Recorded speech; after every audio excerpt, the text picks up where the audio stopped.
ویلکم بیک. پکچر بیک ګراوند څنګه چینج کیږي؟ یو ملګري کمنټس کړی و.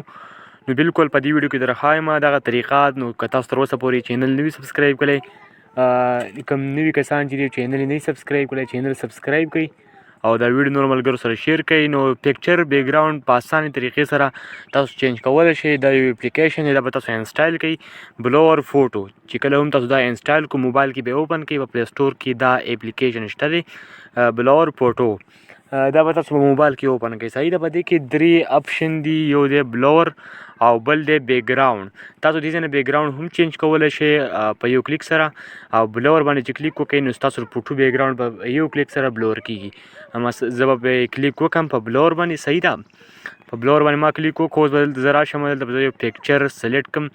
اوس ما دا پکچر سلیکټ کړو، تاسو کتلی شئ دا پکچر ما سلیکټ کړو. دلته لوډینګ دی، دا به سر ته ورسي او دلته به ستاسو پکچر اټومیټیکلی یعنې په یو کلیک سره بیک ګراوند بلور شي. یعنې DSLR په شان دي. تاسو کتلی شئ چې د دې پکچر بیک ګراوند بلور نه دی. تاسو اوس دلته لاندې اپشن درکړي دي، تاسو په دلته په کوم بلور چې ستاسو خوښ وي په هغې به کلیک وکړئ نو ستاسو پکچر بیک ګراوند به بلور شي. زه به دلته کلیک وکړم، تاسو کتلی شئ ما دا سلیکټ کړو. تاسو کتلی شئ په یو کلیک سره پکچر بیک ګراوند بلور شي.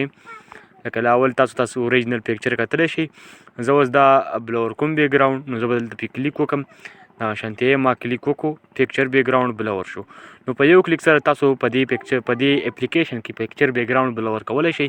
په دې اپلی به کلیک وکړئ. صحیح ده.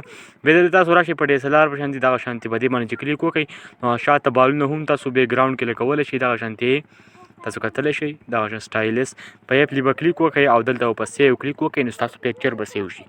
بیا که تاسو غواړئ چې پکچر بیک ګراوند چینج کړئ نو په بیک ګراوند به کلیک وکړئ. په سټاپ چې کله به بیک ګراوند کلیک وکړئ دلته په پکچر کلیک وکړئ. دغه لوډینګ دی، لوډینګ به سر ته ورسي. صحیح ده. او بیا به اټومیټیکلی ستاسو د پکچر بیک ګراوند دلته چینج شي. تاسو کتلی شئ اوس دلته تاسو د ګلیرۍ نه پکچر راوالی بیک ګراوند، هغه تاسو دلته لګولی هم شئ کوم بیک ګراوند چې تاسو خوښ نو په یو کلیک سره تاسو د پکچر بیک ګراوند هم چینج کولی شئ. مثلا زه به دلته دا پکچر سلیکټ کوم. ما دا پکچر سلیکټ کو، تاسو کتلی شئ لکه ما دا پکچر سلیکټ کو بیک ګراوند. نو بیک ګراوند تاسو کتلی شئ په یو کلیک سره چینج شو. نو ویډیو خوښه شوي وي نور ملګرو سره شیر کړئ او داسې ښایسته ښایسته ویډیوګانو لپاره زموږ چینل سبسکرایب کړئ. اوس موږ له راکړئ اجازت. د الله په امان.